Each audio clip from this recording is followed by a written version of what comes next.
নাই এইটো আমাৰ যে হাইৱেৰ যে এটা প্ৰজেক্ট আছিল ভাৰতমালাৰ আমি অসমমালা নহয় ভাৰতমালাৰ এইটো ক্ষেত্ৰত বহুত আগবাঢ়িছিল এটা সময়ত বহুত আমাৰ ইয়াত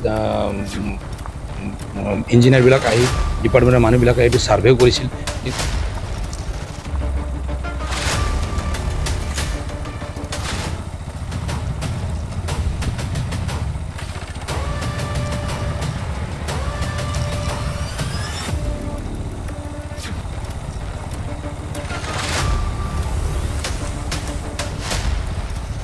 বহুত আগবাঢ়িছিল এটা সময়ত বহুত আমাৰ ইয়াত ইঞ্জিনিয়াৰবিলাক আহি ডিপাৰ্টমেণ্টৰ মানুহবিলাকে এইটো ছাৰ্ভেও কৰিছিল, কিন্তু মাজত অলপ লেহেম হৈ গৈছে। এতিয়া আমাৰ চৰকাৰে ভাৰত চৰকাৰক লিখিছে, ভাৰত চৰকাৰৰ যি মন্ত্ৰী থাকে নীতিন গডকাৰীলৈ এইটো লিখিছে, আৰু আমাৰ বিশেষকৈ MP ৰাজ্যসভাৰ MP ৰেণুকা নাৰ্জাৰীও ইয়াত ইনিচিয়েটিভ লৈ আছে। নিশ্চয় অতি সোনকালে ভাল পৰিৱেশৰ মাজত এই হাইৱেটো এটা সুন্দৰ হাইৱে নিৰ্মাণ হ'ব বুলি মই ভাবিছোঁ।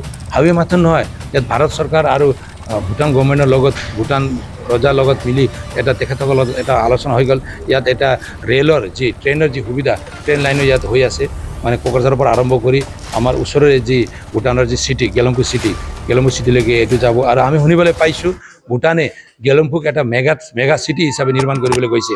তো এই মেগা চিটি হিচাপে যদি গেলেম্পুটি নিৰ্মাণ হয়, নিশ্চয় আমাৰ গেলেম্পুৰ ওচৰত থকা আমাৰ এই ঠাইবিলাক ক্ষেত্ৰত বেপাৰ বাণিজ্যৰ পৰা আৰম্ভ কৰি বেলেগ বেলেগ ঠাই মানে বিষয় লৈও ইয়াত ভালকৈ এটা মানে আমাৰ ৰাইজে ইয়াৰ সুবিধাটো উপভোগ কৰিব পাৰিব, আৰু ইয়াৰ পৰা এই ঠাইবিলাকো অলপ ডেভেলপ হ'ব বুলি মই আশা কৰোঁ।